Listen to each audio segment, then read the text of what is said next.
real quick, he's like, well, I can't change anything. I can't do it. I'm like, I don't care about that. He goes, Skip, you were supposed to be in second. It was called where they had the placings messed up. Like, I think the worst experience I personally had was novice competitor on RX muscle, right? Then one year they got them wrong. And I can't remember what I was, second, third place, but it was a stacked class. And they listed us like in the wrong order. And like the top 4 got shifted down to the bottom. And we were all listed at like 16th, 16th. What's up, guys? Welcome back to Blood, Sweat, and Gear with coaches Skip Hill and myself, Scott McNally. All of our programming is brought to you by TrueNutrition.com. Use our code Think over there for additional savings on high-quality third-party tested supplements. All your basic bodybuilding stuff like protein, creatine, intra-workout. You get the Team Skip blend over there. Use our code Think for additional savings. And, of course, supplementsource.ca for Canadians. They have great deals that change week to week. Thank you to everybody from Patreon. We've got some Patreon questions today. But first, we're going to burn down the NPC, Skip. We're not really. Yeah, no. You had a client. This is just going to be a bitch fest. No, it's not going to be that either. This just got demonetized there after 30 seconds. But. Right. So here's the deal. I love, too, by the way, how you are so mindful about that now. It's chip off the old block now. Right. I got that from you. It took a while, but I got it. So Skip had a client. The placing just looked funky. And we're going to just talk about placings, talk about experiences that we've had over the years where we've seen things that just like maybe didn't add up, mistakes that were made. At the end of the day, you know what? Judges are people too. We all do make mistakes and mistakes do get made, which is difficult, man, because think about all the work, all the effort we put into competing. Yeah. And so much of it comes down to that. Like if you lose fair and square, that's one thing. At the same time, man, we don't want this to come off like, oh man, my client got shafted. Do you know what I'm saying? Right. Yeah. Mom said I should have won. Didn't win. Yeah. Your mom's always going to think you won if she's a good mom. Right. I'm going to throw the picture up. This is one of your clients on the bottom here. And how many people were in this class? Just the 2? Yeah, I believe it's just the 2 of them. Yeah. Okay. So your client bottom got second to the girl on top. And we're not going to disparage anybody. Dead last. Oh, yes. Yeah, there's no difference, is there? And she would laugh about that too. She's a good sport. And she took it in stride, which I was happy for. Yeah. Here's the thing. Everybody wants to win. Everybody prepares to win. But some people take it in stride and they arguably... I don't want to say they trust the subjectivity of it, but they just enjoy the journey and the process more than, the people who winning is all that matters. And I'm not going to knock either approach. I don't think one is right and one is wrong. We all have our motivations. And I will go on record and say that she will get her card. This is female bodybuilding. It matters. It's not, physique or anything. So this is all about muscle. Yeah. So Skip sent us these pictures over. His client's the one on bottom. He didn't tell us who his client was. You said, hey, who do you guys think should have won this? I actually asked a couple well-respected coaches too. Like, am I just crazy? Is there something I'm not seeing? That's why I sent them to you. I'm like, have I been doing this too long and I just am missing something? Yeah. So, she's got a lot more muscle and her conditioning looks good.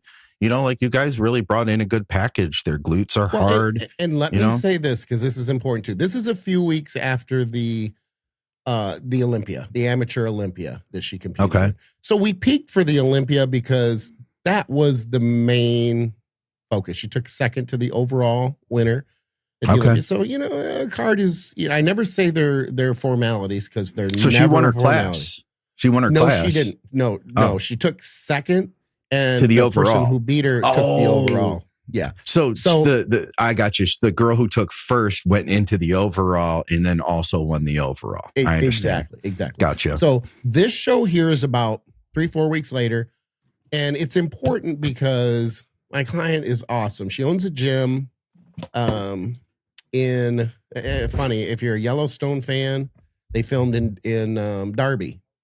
And that's where the Yellowstone Ranch was. Anyway, she owns the gym. I haven't watched it yet. I want to see that show. Oh man, you have to. By the way, Landman starts Sunday night this season. I heard that's good too. I haven't watched it. Oh, yeah, good. Anyway, she had a client who is blind, I believe, that was going to do this show, and she said, Skip, would you mind if I did this show after the Olympia? I'm like, I don't care. That's totally cool. Yeah, why would I mind? I'm down for it. Okay. So we came off of the Olympia. It was just kind of a not 100% peak. I mean, we're not coming in sloppy. She's not eating pizza or anything like that.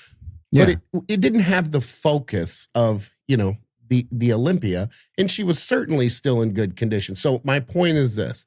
And this is why when she said she took second, I thought, oh, man, you mean last? Whoever showed up must have, been pretty good. But I'm looking at the pictures because I'm thinking, oh, was she off a little? Like, did I miss something?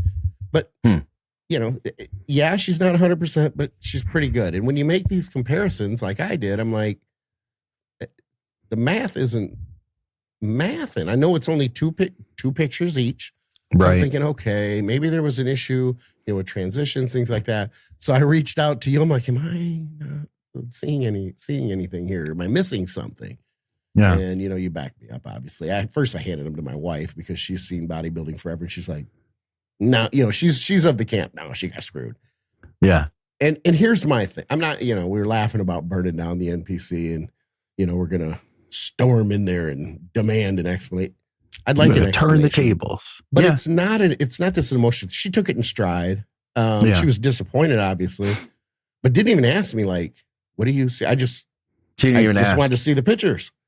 And so I was disappointed.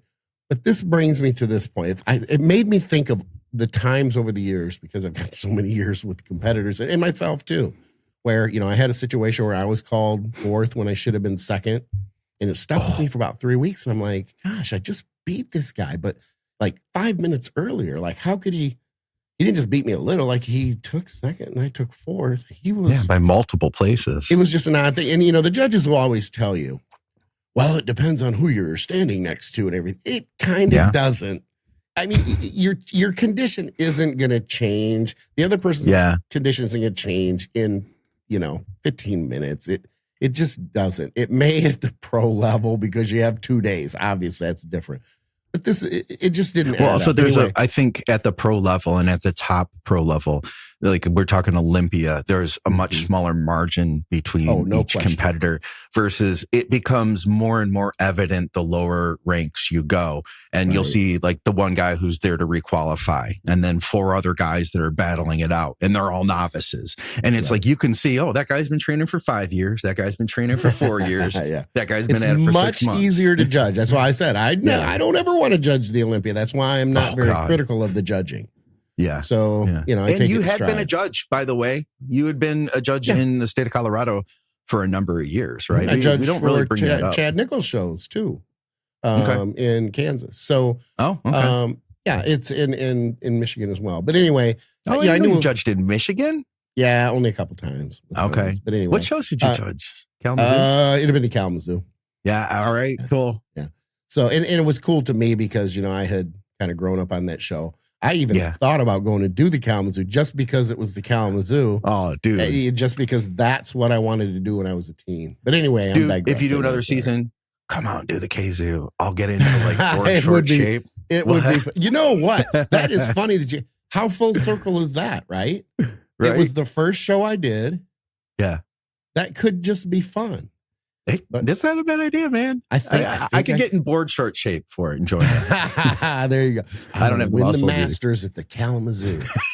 50 plus. Go out on top. Yeah. Go out on top. I hear the Rocky theme in the background. Yeah. Anyway. So anyway, it's one of those things where I would like an explanation, but it made me think of these things in the past. And the things in the past are this. Sometimes, you said it best. The judges are human. I've sat on a panel. I've seen mistakes. Sometimes the wrong, there could be a problem with the scorekeeper. There could be, especially with an overall, they can get turned around, things like that. There were only 2 people in the class. Maybe the names got turned around. I don't know. I'm not sure. But it would be nice to know because And look, I'll ask the viewers. Same thing I asked you. Am I missing anything? That looks like a pretty big gap. And that is no disrespect to the woman who won, because she won. Like, she won. It's not her fault. She didn't do anything wrong. She won. Not looking for her trophy. I'm not looking to find her on social media and go, you need to give that back. It's not a situation like that at all. Got a question. So you said you took fourth place to the guy who took second and that you should have beat. How did you fight? Yeah. How did you figure that out? Well, I called the head judge about 3 weeks later and I just said, look, I'm not, pissed. I'm not bitching. I just what happened? Like, how could this happen when I just had been? He goes, Skip, you were supposed to be in second. It was called where they had the placings messed up. Like, he goes, but we can't. Real quick, he's like, but I can't change anything. I can't do it. I'm like, I don't care about that. I'm not calling you. Hey, go out there and get that trophy and get it back from me. But it felt good to go. Oh man, at least I'm right. Yeah, I'm like, at least I was right, because it was unsettling in the sense I could just not make any sense of it. But that and it's, I don't want to say I'm glad that it happened, but moving forward from that, I've always remembered it and thought, these things happen. They happen. Yeah. People don't get robbed. Sometimes they're honest mistakes. Sometimes, now, there was the time in New Mexico. My wife did a New Mexico show. 08. And she didn't get screwed. She didn't get judged poorly. Arguably, in one of her classes, I told her, I'm like, if I was a judge, you might have taken third instead of second. She didn't appreciate that. But anyway, she didn't get, there was no questions about her placings. What happened was there were two guys in a division. One guy was in pretty good shape. Like, he was clearly the winner. Like, okay, you could have had a seeing eye dog and known that this guy was going to win. Yeah. And then you had a heavy guy, like I'll say it. He was a fat guy. He wasn't in shape for the show. He's one of those things that he was one of those competitors that people go, oh, why did that guy get on stage? He's taking up space for everybody else. I'm not like that. Okay. Anybody can get on stage. I don't know. But I know what you mean. Yeah. Right. And they called it wrong. They called the guy who was heavy as the first place winner. And what bothered me wasn't that. It wasn't even that. It was the two a-holes judges on the end that busted out laughing. Oh. And that's what caused me to write one of my blogs, because this is in 08. So we were blogging, we were blogging back then. And I wrote a blog about that show because the promoter was, I won't say his name, but he was the IFBB secretary. I'm sorry. Treasurer, whatever. Okay. And he was a promoter of the show. The whole show was a joke. And my blog was about, obviously I finished with that happening. That was kind of the straw that broke the camel's back. But everything else, from them fighting, like arguing with me to get into the show when I was registered to enter. While I was registering with my wife was registering, I was just with her, but I was real tan and I was lean. They didn't have very many competitors. It was a borderline, like, it's supposed to be a bigger regional show. Yeah. And there were just some things that happened that were You competed too? No. They were trying to get me to compete though. Oh. And I'm like, I'm just thinking, my wife is like, I don't even have trunks. Like, I don't want to compete. Like, I'm not ready to compete. But they were trying to get me to compete. It was almost kind of a desperate. At first I was flattered. Then I'm like, bro, just leave me alone. Like, what are you doing? Anyway, there were a few things, but it culminated with that situation that happened. And I wrote a blog about it. And the promoter, good guy from Colorado, Jeff Taylor, friends with him for a long time. He's a great guy. But he called me up. He's like, Skip, you got to take that blog down. I'm like, yeah, no, that's never going to happen. You know me better than that. And he's like, no, really, I'm getting chewed out by, Clark. And I said his name. Anyway, whatever. You know what? It'd be easy enough. It's been a long time. Probably none of them are working Clark anymore. Sanchez. Yeah. And went all in. But I'm going all in. All my chips are out there. But is the vlog still up? Sense. Is the blog still up? No, it's not. But it'll make sense here in a second because I was right in the end. Anyway, he told me to take it down. I said I wouldn't. said, well, you can't judge in Colorado anymore. And I'm thinking to myself, I'm already done because of what happened at the Colorado Pro-Am when you said, when the judges got together and the head judge said that my client can't be the overall winner. You got a panel of judges getting together saying that the head judge is not going to let the rest of the judges call it was just bizarre. So anyway, the next year and the year after that, he didn't promote that show. Oh. Now, I am not going to take credit for him not having the show. But the point was it was so bad and the turnout was so bad that he didn't have it for 2 years until he restructured and then started it. So again, there are those. I'm sure you have them. You have those situations. You've been prepping long enough, and right? I haven't really had anything like crazy like that. Nothing that's been like super radical. I think the worst experience I personally had was there was a RX Muscle came and covered a show. And they put out they took pictures, which was cool because Jeff Zygo was here in Michigan. Oh, yeah. R.I.P. Jeff. He was freaking awesome. And he would cover all the shows. And so like my early shows, I'd see him there. He'd take the pictures and put them up at RX. And like, I'm freaking flattered. Novice competitor on RX Muscle, right? And then one year they got him wrong. And I can't remember what I was, second, third place, but it was a stacked class.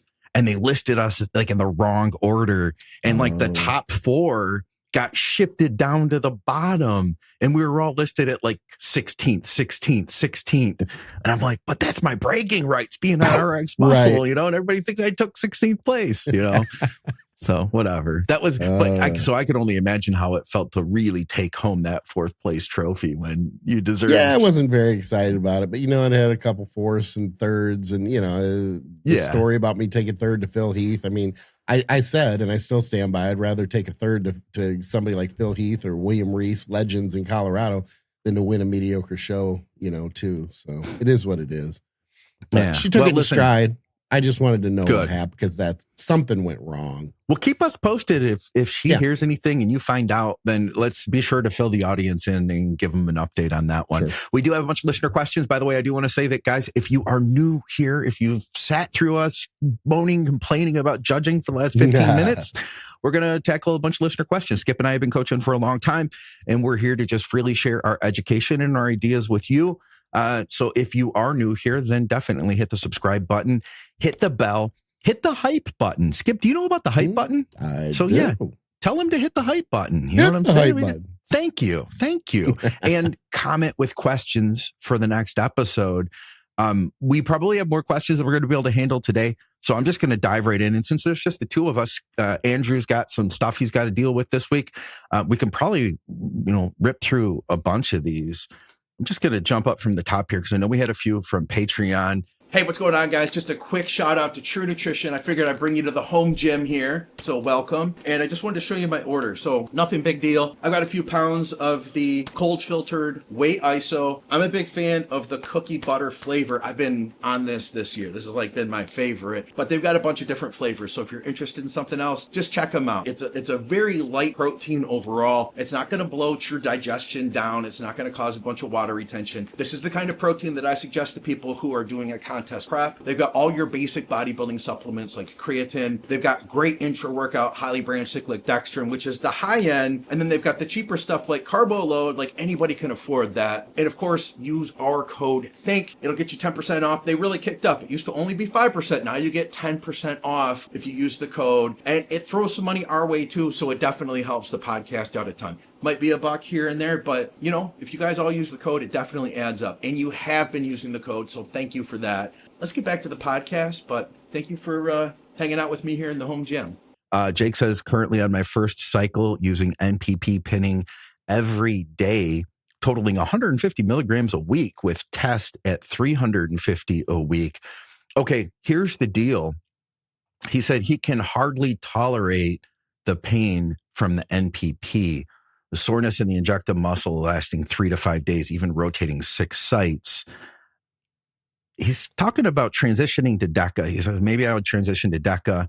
But I wanted to ask you, does that sound right? I asked Dave about this. Dave and I talked about this too. Does that sound right to you? It sounds right if he has 1,000 mg per mil NPP.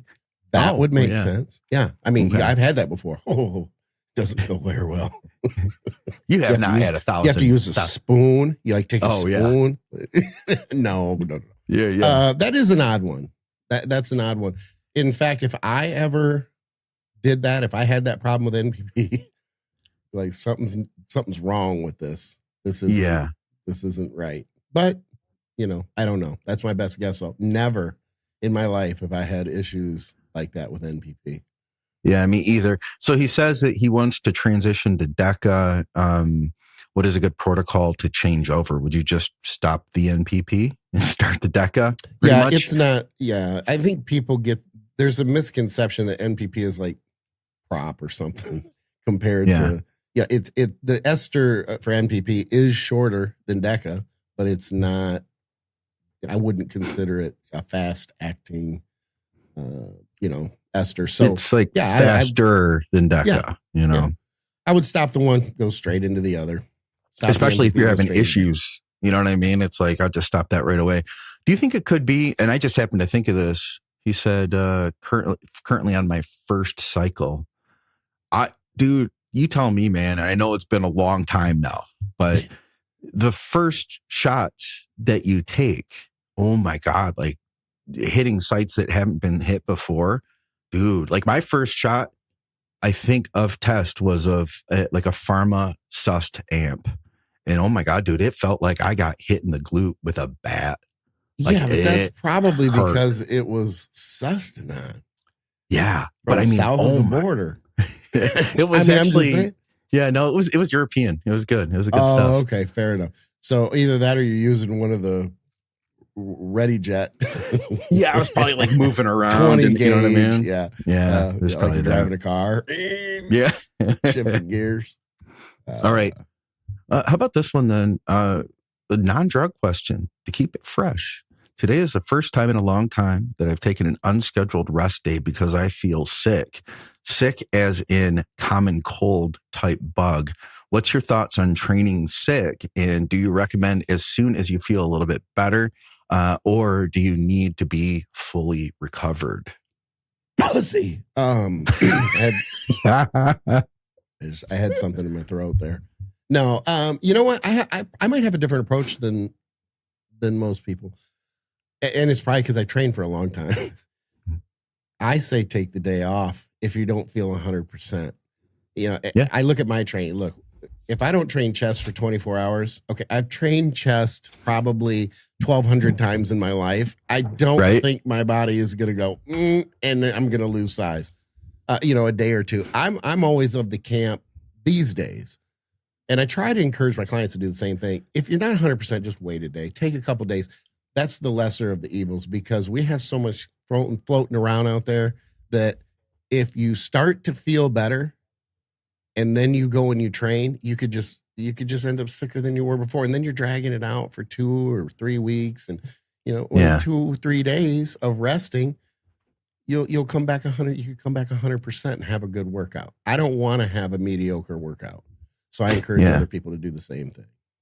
Dude, I'm with you 100%. And I would look at I wasn't always that way, by the way. There was a time that I would say that if I had a fever, that was the line I would draw. Mine was the throat down, from the neck down. If it was down below my neck, okay. If it was above my neck, then I was, if it was above my neck, I was training. If it was below my neck, then I was not going to train. Okay. Like your lungs and stuff. Yeah. And okay. Yeah. I just said if I had a fever, then I'm going to take the day off of training. But nowadays I'm like, I'm with you. I'd rather, if I don't feel good, I'd rather take the day off, come back, and then probably have a much better chest workout 2 days later. And if you're sick, the number one thing I tell people is to watch their hydration. And probably drink more water than usual, because when we're sick, no matter what happens, we are going to get, because people tell me like, oh, well, I'm drinking my normal water. They're like, yeah, well, we could probably use your normal water plus some. Right. Make sure you're getting electrolytes in because you're probably going to be a little bit dehydrated. You know how after you get sick and then you're feeling better and you go back to the gym and you're weak? It's not that you lost a lot of strength. You just aren't hydrated yet. Right. Yep. Or you weren't feeling well and you missed a meal or two. There's that too. Yeah. Absolutely. All right. I have an Anavar question, Scott. I feel like some of us have been led to believe. Okay. I remember this one. This is from Patreon. It would be. We were led to believe that it'd be super safe to do. Basically, I'm trying to be careful with how I word this. I don't want to put another YouTuber on the spot. Let's see. Anavar would be super safe in general. He says, training by about 7 a.m. really works for me. So I feel like Anavar really helps with my drive and intensity at that time of day. With someone in a 16-week cut, mimicking a prep but no show, what protocol would you consider the leverage has been driving during early morning training? Currently running 750 test, 600 EQ, and it feels great. The Anavar isn't at an end all be all, but the contractions, as Skip says, are amazing. When able to train with whole food before a later training session and not just a shake early in the morning. Okay. Sorry, there was a couple extra periods in there, I think. So yeah, when he's able to train later in the day, the contractions are amazing. But not in the morning. Yeah, in the morning, he says early training, the Anavar has less effect. So I guess his question is Anavar super safe? Is that what he's getting That's what I'm at? trying to figure out. I'd say either whether it's safe, which safe is a relative term, and so it is relatively safe compared to, especially to other orals. My biggest concern is just the lowering of the HDL more than anything else. But I mean, that's my bigger thing. Or is he asking why it doesn't seem as effective because he doesn't have that same contractile force in the morning? And if that's the case, he doesn't see it in the morning versus the afternoon. It's probably a hydration in food issue. Bingo. Yeah. Especially that water, right? Yeah. You know, just get that, like, because I feel, and I think I've heard you say this before, that you could probably train, you could get just as good a pumps on an empty stomach, really, if you had your hydration up. Yeah, I think so too. The other part is, does he train consistently in the morning? Because if you're flopping around and you're training at night versus in the morning, then you're going to see more of a contrast. And that's going to happen. True. If you train, even fasted is another good example. I had 3 solid years of training fasted that on paper, it's not supposed to be very good. You know what? I had great growth over those 3 years. Could it have been better if I wasn't fasted? We don't know that. It's a hypothetical, and I don't like to argue hypotheticals. But if I had it to do over again, I would have ate. I would have eaten. I'm sorry. I would have ate. We know Past participle would have eaten. Anyway, you can edit that out. No, you got it. I'm on it. I'm on it. Anyway, that's I would do it over again. But the consistency of it. If you're going to train fasted, stay consistent with it. If you're going to train early in the morning, stay consistent with it. If you can't, then you may see those subtle differences. But I don't think I might have missed a line. Bad. You said what protocol would you consider to leverage it on those early training days? As far as like the Anavar. Taking it? Take it before you train? I mean, okay, but he's asking for like 100 milligrams, 50 milligrams. Look, I think when people go to 100 milligrams of Anavar, I think it's kind of over. I'm a 50 milligram. Look, if you're not going to get a benefit from 50 milligram, I'm going to be a little surprised. If you want to go a little higher, go to 75. I just think when you get up there to 100, unless you're running 4 weeks on, 4 weeks off, and I don't want to say you're a veteran, but let's not be a newbie taking 100 milligrams of Anavar. I'm not a big fan of it. Yeah. I'm going to tell you this. So there's that, he said that he's led to believe that Anavar is super safe.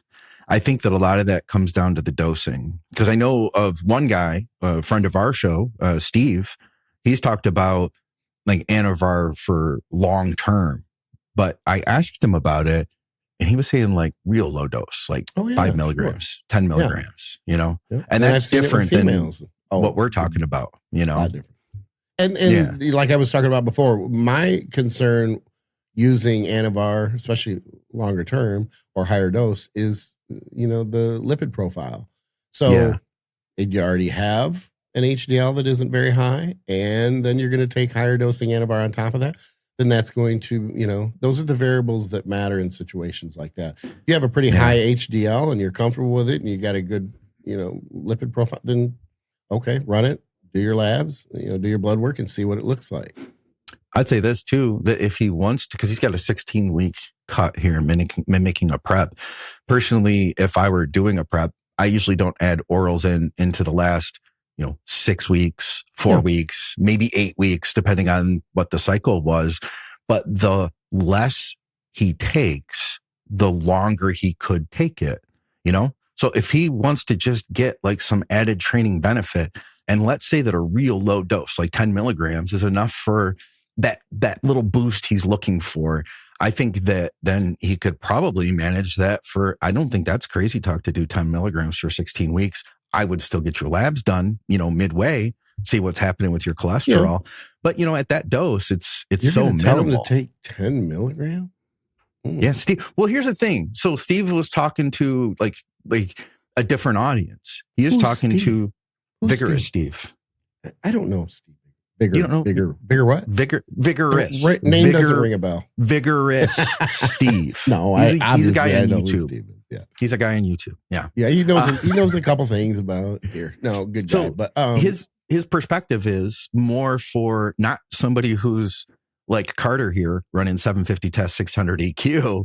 Yeah. He's talking to the guys who are doing nothing, and they're like, I just started TRT. And I want to do something a little bit more than that. Sure, like there's TRT. This is what I've determined, Skip. So there's TRT people, there's TRT plus, and then there's like legit full on cycles, TRT there's plus. Yeah, there's and you're right. There's ranges, because you've probably talked to guys like that, man. Like our last guy, he was like, I'm on a cycle with 150 NPP. Dude, if I were to come to you, Skip, and let's say, now I know you guys didn't talk gear on Intense Muscle in 2006, but let's say I came on, any message board that you were posting on Professional Muscle in 2006, and I was like, guys, I'm starting a cycle, my first cycle, I'm really getting ready to ramp things up. I want to run gear. I'm going to run 300 tests and 150 MPP. How would I be received? Yeah, not very well. They'd be directing you to the female forum. Yeah. They'd be like, oh yeah, that's a great job, miss. Not very high. And that's not, I make a joke about it, but for someone who's just starting out, it actually could work well. So, I don't want to knock it, but no. It's not going to do much after you're, few cycles in. So I don't know about for this situation where he's at 750 tests, 600 EQ. He's not a TRT guy. At this point, he's doing a full on cycle. And the other thing, you brought up is 16 week. It is a prep. It's a mock prep, basically. Okay, fair enough. You also have you got 3 6s in there. So you could run a low dose first 6 weeks, come off 6 weeks, and then double the lower dose for the last 6 weeks if you wanted to, especially if it were a prep. I may approach it somewhere like that. You also have the 4-4-4-4. So you could go 4 on, 4 off. But you probably would want to go 4 on, 8 off, and then hit the last 4 weeks harder. But I'm a balance. I want those numbers to be synergistic, to fit together. So I'd probably do a 6-6-6, but that didn't come out right. Iron Maiden. Yeah. All right. Well, I hope that helps him, and thank you for your support over on Patreon. Let's see if we had something else here. Yes, Phil from Patreon. He says, how about favorite exercises that aren't the best, but you still like doing them as a gut check? For example, Zercher squats. I know there are many other exercises that target the quads better. The limiting factor is how much pain my arms can take. Lower back is in a potentially bad position. That's just what comes to mind for me. I'm going to be honest. I don't like any of those novel, like the Jefferson squat and Anything though. Okay. But anything that's like maybe not, and I'm not saying like squat. It doesn't have to be a squat or a weird bar movement, but something where you're like, this isn't the best for my growth, but it's a good challenge. I don't do anything like that. I don't know. Yeah. I'm not a challenge, and look, I've trained for 41 years. Challenge guy. So I know what feels good and what mechanically, is fluid for me. And I'm not out there. I don't vary too much, these days. I tell you what, the most odd thing I would do that people find odd, especially with my age and people think that it's arguably a dangerous move, is I do and stand firmly behind the neck press. If done correctly, I think it is a great exercise, but it's nuanced, and we don't have the time for my. Well, you have explained it to a degree before, and that's but that's not like just to like torture yourself. Like you're doing that because you feel it's good for development. I just think it's awesome. You have to have the shoulder mobility. And if you don't, here's my argument. If you don't, you should. So if you don't, that's your problem. It's not the exercise's fault because you don't have the mobility to be able to keep your, your arms. What is it? The external rotation. The rotation matters in an exercise like that, because if you don't have that ability to have what should be normal external rotation, it's not going to work well. That's the same guy who can't put their hands out on the squat bar, maybe because it hurts or they fall asleep or whatever. I mean, maybe it's just I've never been that big to have that problem. But the big is an excuse. If you have that bigness, you have the ability to be able to put your hands out on the squat bar. That's not a size thing. It's a shoulder mobility issue. Yeah. I'd go with, I think my exercise traditionally for like, just like, this isn't the best for my legs specifically, is barbell squats. That I've always had like that love relationship with leg training. And that faded after I got sick in 2021, because then I couldn't breathe anymore. Yeah. That said, man, I'm figuring some stuff out this year, and my core, I was telling you, was a real big weak link. Since I've been training core a lot now, I'm actually able to squat again, which is crazy. Nice. Like lightweight, real lightweight. I bet it feels good to be able to do it though. Oh, dude, it feels good while I'm doing it. But today, right now, my legs are trashed from doing them 2 days ago now. Sure. But yeah, that was always my exercise, because it was just like that, challenge yourself kind of thing. We had one in the stream. How about this?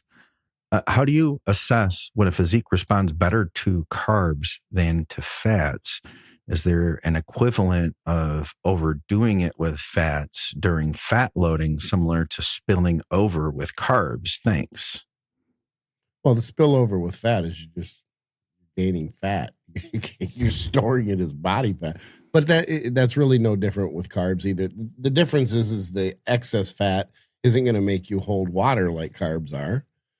So, then you get into the insulin sensitivity issue and, things of that nature. But, I'm not huge on carbs. I don't like to pile on carbs. I like to structure the protein. And then when it comes to the carbs, I think it has more to do with intensity of the training, duration of training, frequency of training.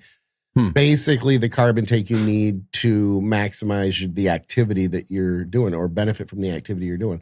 And then fill in the fat after that. But to give specific, that's a difficult one. I feel like you structure that right, and you see that somebody isn't responding well. Let's say that they're getting fat now. Obviously, I mean, you probably less food is the number one thing. Exactly. But that would be a point where you'd say like, well, maybe I don't know. I guess it depends on the specific diet. It's hard to break that down, isn't it? Because I think his question might even be, if you start to get fat, do you pull back carbs or do you pull back fat? Well, yeah, sometimes it's going to be able to handle more carbs, right? Yeah, you'll be able to handle more carbs, but you know what? If you pull back the fats enough and your carb intake is high, what do your blood glucose levels look like? True. Yeah. There's that too. So there are variables in there that, I always say we want to give black and white answers, and I want to give as much specific information as I can. But people do need to understand that sometimes these questions are so individual that they're difficult to answer, and this would be one of them. Yep. And I'd agree with you. It would come down to actually like working the diet and seeing how somebody responded. And then, to a degree, man, it's making adjustments and then seeing what happens after those adjustments. You know what I'm saying? Yep. And then you kind of feel your way through to determine what somebody responds to better. Yeah. And if you're not sure and you don't know where to go with a low fat, higher carb intake and do that for 8 to 10 weeks and see how you respond. Keep the calories the same and switch and drop the carbs down and take the fat up. But the calories need to remain the same. So if there's a constant variable, do that for the same amount of time. And then you can go back and assess, okay, which one do I think is better? Did you control every variable? Of course not. But you'll have a good idea to see if one works better than the other. And you might find both work the same. Dude, that was for not being able to answer that question because it was too specific. That was a pretty damn good answer, actually. Every now and then I got a profundity under my sleeve, under my. All right. See what else we have here. Oh yeah. I don't know if we can help Phil out here. Maybe you have an answer for him. Yeah. Give the bracelet back. Oh, he did. This is a different Phil. He says, hey Scott, I have a training question. And what is it here? When I do, I have to blow these up so I can actually see them. It says, when I do squats, regular back squats or hack squats, I get so lightheaded after doing a couple of reps. It's not as bad as the hack squat. But on the back squat, the more weight I load up, the worse it gets. And I have to bail out before I can finish a good set because my vision starts to go and I feel like I'm going to pass out. Blood pressure is typically 125/75, but I haven't checked it post set in the gym. What would you think could be wrong? And what do you think would help this issue besides using lighter weights or just abandoning squats altogether? I want to see your breathing and I want to see what kind of pressure you have in your head while you're squatting. Even arguably the intra-abdominal pressure as well, because if you have it in your stomach, you probably have it going up into your neck and your head. When you say vision like that, immediately I'm like, blacking out. I'd like to see what that looks like because his head probably looks like a tomato. Yeah. You might say tomato, but I say tomato. Do you really say tomato? No. You don't say tomato. But my kids bust me for saying, and I'll throw this to the viewers. Is it an orange or is it an orange? Is it Florida or is it Florida? I am not a long O guy. It's not an orange. It's an orange. It's an orange. Say it again. Orange. Say Cool Whip. Cool Whip. Say whip just by itself. Whip. It's whip. Whip. Yes. You got to pronounce the H? Whip. No, whip. I know there's at least two people laughing going, oh, that's a Stewie joke. I know. Because that was just I love that. That's a Family Guy thing. Yeah. No, it's I don't know. It's semantics. It's how you, it's not even semantics. That's not even the right word either. It's how you pronounce it. Anyway, how did I even get here? Tomato, I think it was. You talked yourself into the circle of all that. I did not say tomato, but anyway. Hey, I had something I wanted to share with you. This is honey right here, first of all. I haven't eaten this honey. This was given to me by a listener from his own personal beekeeping. I want him to know that I've had this for a while, okay? I want him to know that I am going to eat the honey, but honey is a position to eat honey at this point. So it's been sitting in my cupboard. That said, I wanted to get this out. We had Sasan Harati, who just competed in 8 shows, got his first Olympia qualification, and looked incredible. He's not like the top placer at the Olympia, but he came out with like a ton of second places, couple first place finishes this season. Like he really kicked ass. And I guess he eats a lot of honey. We had some of the listeners message and ask, like, get Sass to talk about his honey intake. So we pulled this out of the cupboard because I wanted to like visually see how much honey Sass eats. Pre-workout, he literally eats a half a jar of this. Really? Yeah, that's his pre-workout, dude. That's a lot of freaking honey. Could you imagine? I'm not going to do that. He mixes it with his oats. Okay. So imagine raisins. Dude, could you imagine how much honey that is? Yeah, that's a lot. It's a lot of honey. Little insulin with that. I don't even know what we're doing here. I just want to share that with you because if all of our I was doing knew. this, you'd be like, "Skip."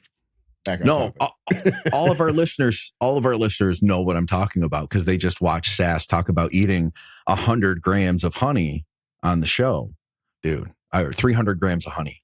300 grams of honey is literally half of this jar. So they got the visual. All right. There's probably more carbs in the honey than in real maple syrup.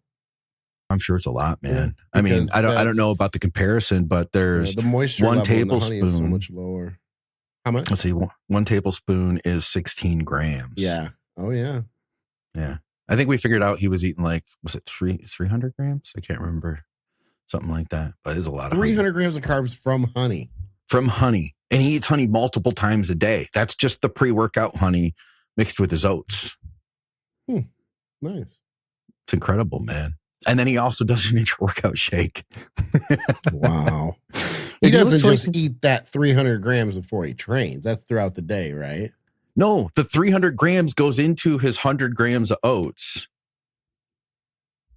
And then he eats 300 grams of honey, not 300 grams of carbs. No, 300 grams of honey, which is... Oh, okay. What's... Let's see here. Here, hold on. I'll give you the math on this. Yeah. I believe it's 300 grams of honey. So half of this jar would be, let's see. Oh my God. How many servings in a jar? So it's about 200 grams, something like that. 200 grams of carbs? Oh, yeah. That's a lot. Yeah. It's 200, 300 altogether. So it's a lot. Anyway, question for the next show. Dorian Yates mentioned he used to do 2 sets to failure, load failure, 10% drop in weight failure again per movement up until 92, 93 when he met Mike Metzer and pulled back to 1 set to failure. So he could have already been he was already an Mr. Olympia at that stage. He asked on our show, but he says for Ron, did he do 1 set to failure with doing many, or he's asking Ron a question on his training, but I don't think that you've ever done just 1 set in your training, have you? You did DC. Yeah, but I did my version of it. Okay. I mean, it was about as close as I could get to 1. It was certainly the time where I had the lowest volume of any time that I have trained in 41 years. Did you say you were also pretty big at that point too? Yeah, I mean, I probably made my best gains. It was 03, this is a long time ago. 03, so 03, 04, 05, probably? Yeah. Or 02, 03, no. That probably overlap. But anyway, it was in there somewhere. My strength gains were through the roof. Yeah. For me. For me. So relative to other people, not that impressive. My bench, I mean, I would slight decline. I think there's a YouTube video of this from 09. Okay. I wasn't doing DC training then. But I hit 365 on the Bodymaster Smith is a heavy Smith. I did 365 for 9 or 10. But everything in Bodymaster's heavy, right? Exactly. It's made. They're made like the old Mercedes. My hack is so heavy. Like 2 plates on my hack is brutal, man. Yep. Put it this way, Miss Olympia was at the house and she put on a 25 on each side. Is that right? Literally the best female bodybuilder in the world. You have the Bodymaster hack squat? I do. It's literally 10 feet from me right now. Okay. Yeah. I thought you were referencing it from a gym. I didn't know that you had it in your. That's a good piece, though. Oh, I love it. Saves you from that laborious task of loading up a bunch of plates. It sure does, man. It sure does. All right. What does this have to say here? Let me hit a button here.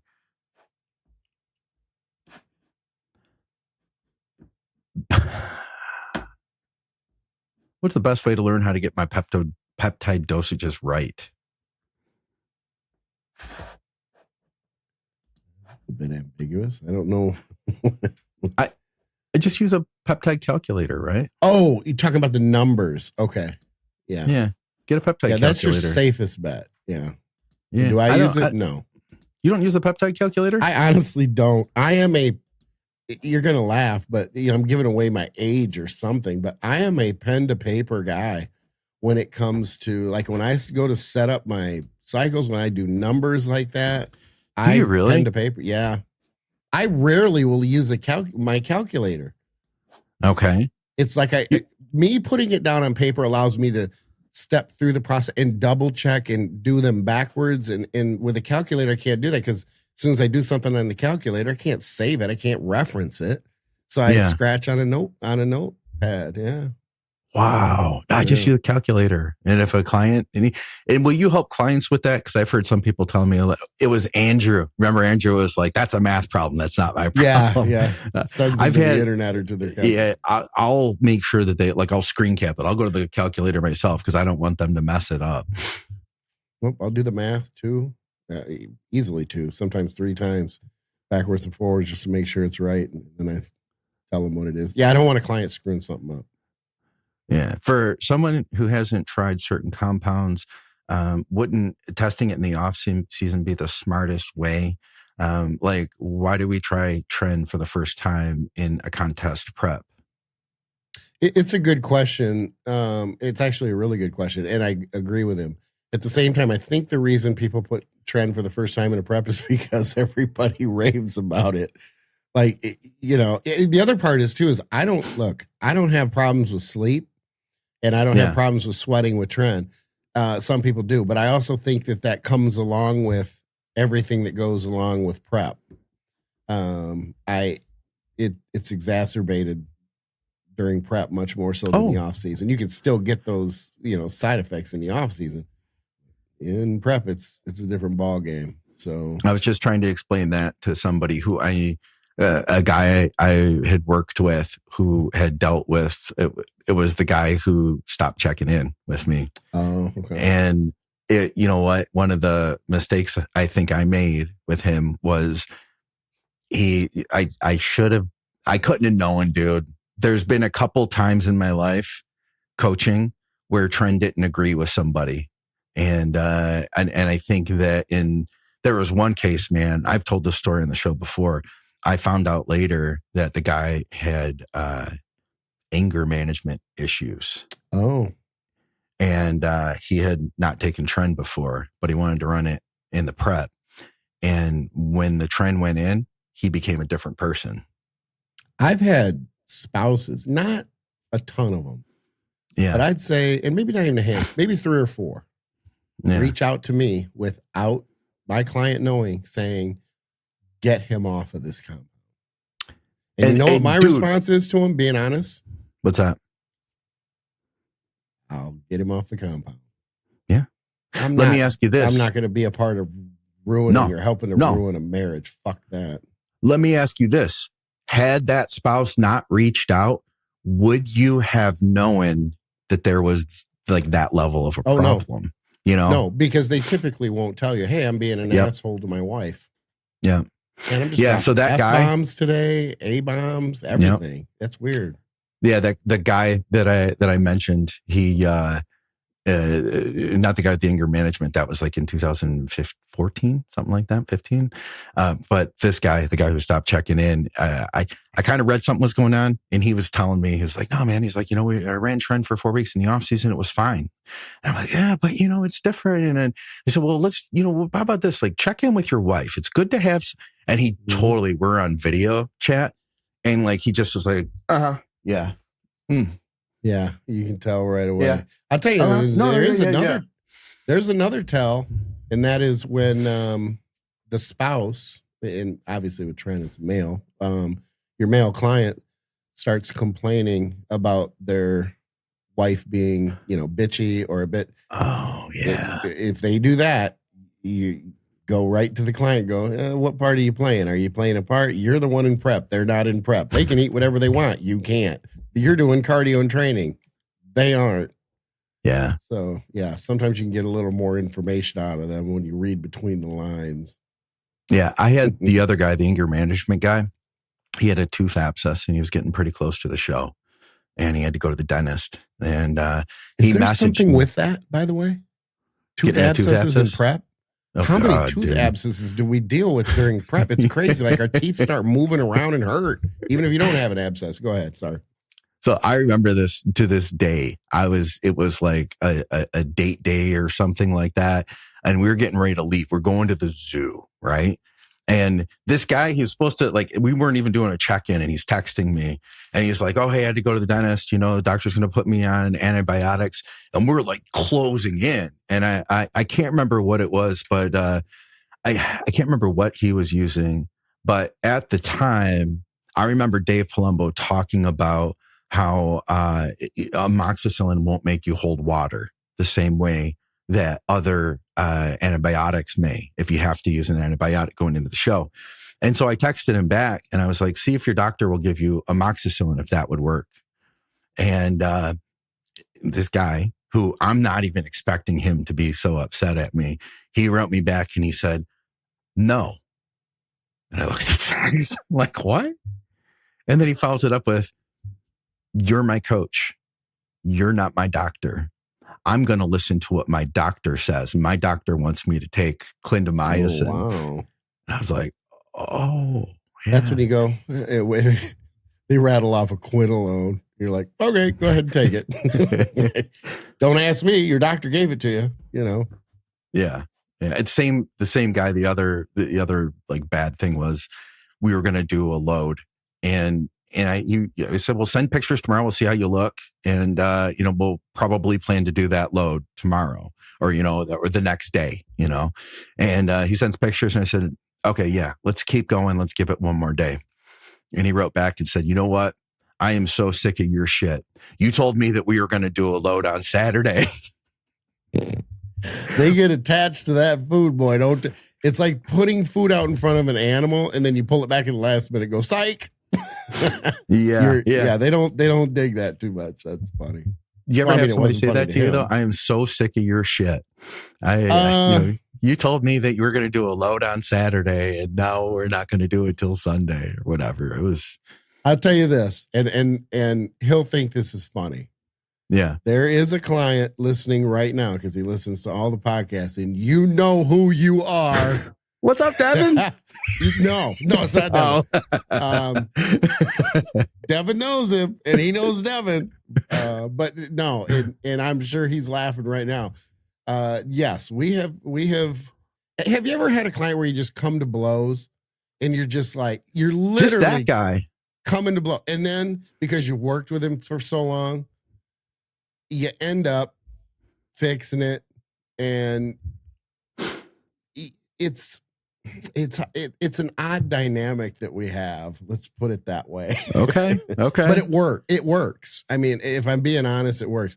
I get sick of him and his shit, and he gets sick of me calling him on shit.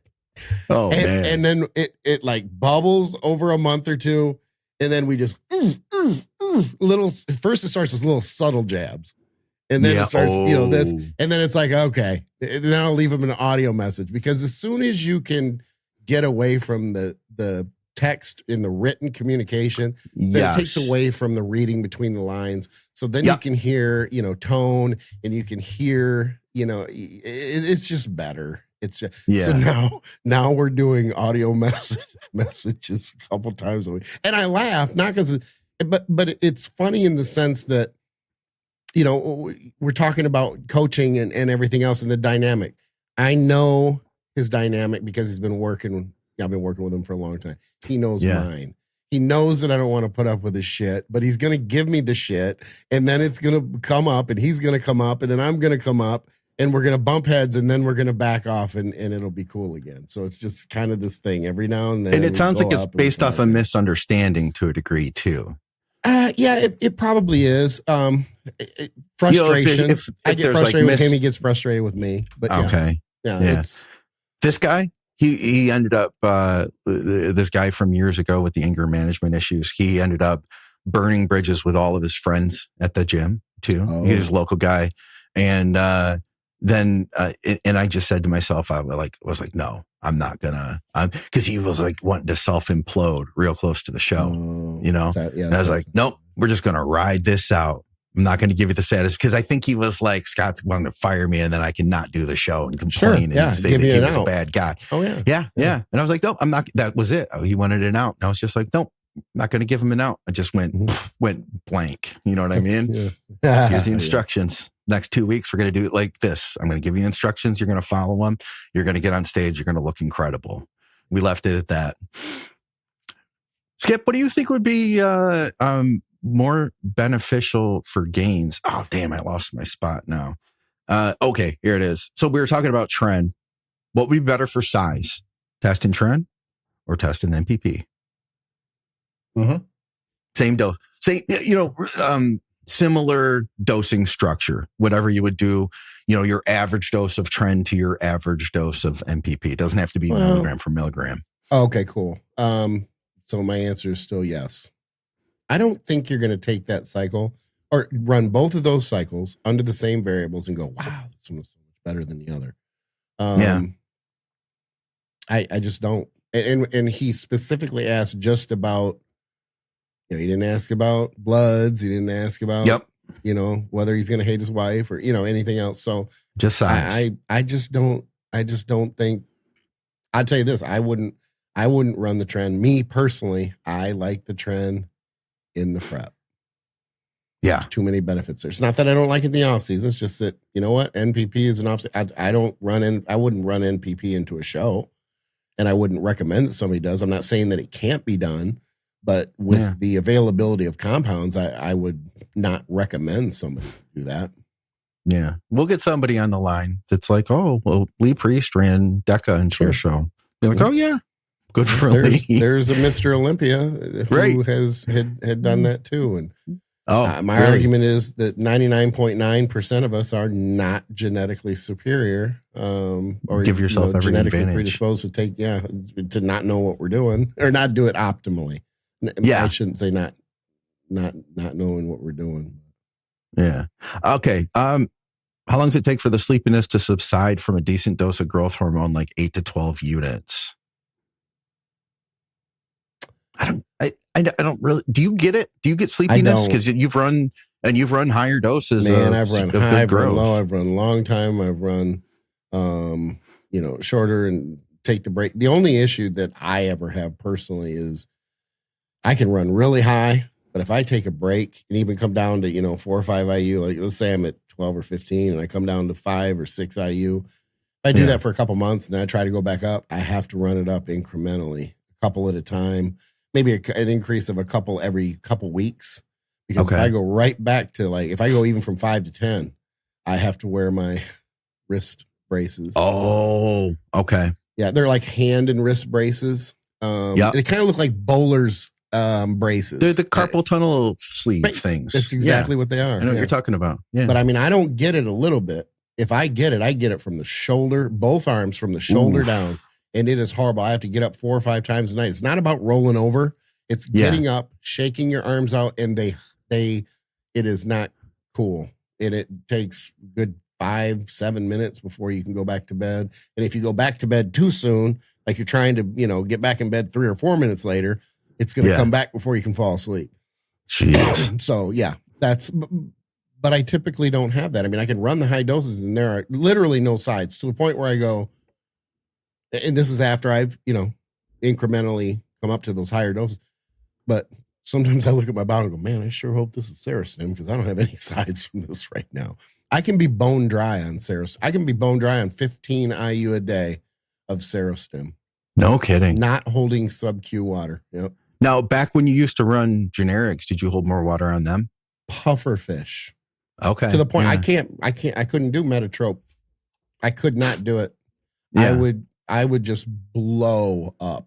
And it didn't matter if I was lean or I wasn't lean. I would just blow up, and it was horrible. Did not like it. Horrible, but horrible. Yeah. Horrible. I'm trying to think of how I say it. Horrible. I know, because if you think about it, you won't say it. You know what I mean? You won't say it the way you normally say it. Next time you say orange, or orange. Yeah, orange. I just say orange. Visit me in Florida, or are you going to visit me in Florida? I'll visit you in Florida. Floor. Okay. It's like two words, floor and duh. It's the Michigan way to do it, I think. That's what it is. Not oh. But anyway. Whatever. Floor, duh. And one's not right or wrong. It's the difference between frustrated or frustrated. Hypertrophy, hypertrophy. I don't know if there's anything else here. I think that was about it. Yeah, hypertrophy. I think that was it, Skip. I think that's all we had, man. I thought I had something else for you. I wanted to ask you.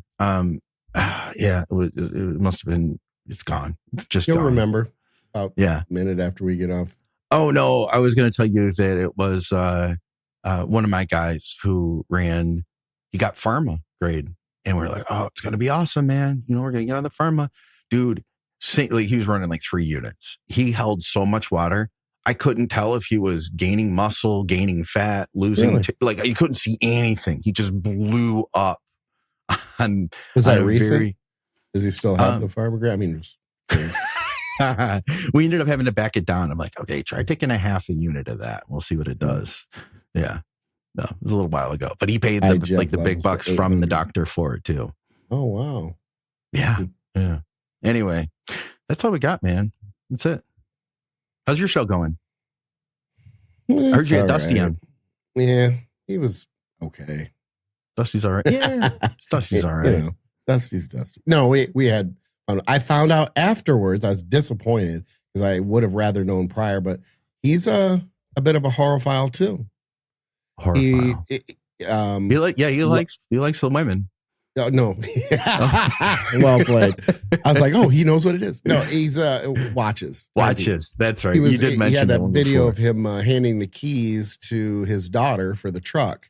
And I saw the back side of the bracelet. I'm like, I don't know. That could be a Breitling. Not sure what. I'm like, and he said he was going to buy something else because he gave her the truck. And I'm like, everybody else is like, oh, you know, R8 and all these, you know, big trucks. And I'm like, nah. It looks like maybe you're just buying a new timepiece. I'm like, what? So I DM'd him. Like, what are you wearing? And he was wearing a Super Avenger, I think, Breitling. I'm like, oh my God, I'm a Breitling guy too. So we start going back and forth. He's showing me what he wants to get. I'm like, but I like the metal bracelet. I'm like, bro, you can get a Breitling metal bracelet. It's 22 millimeter lug. We're going back and forth. He's like, oh my God, I didn't even know that. So it was kind of cool, but I couldn't bring it up on the show. Because you guys already, yeah. Well, and I didn't know his wife was, how do I say? So hot. She's very pretty. I'm like, oh my God. You don't follow his social media then? Do what? You don't follow his social media then? Like they'll go out to eat and he intentionally does this. He'll take because they go out for good food, you know, which is another thing you could relate to.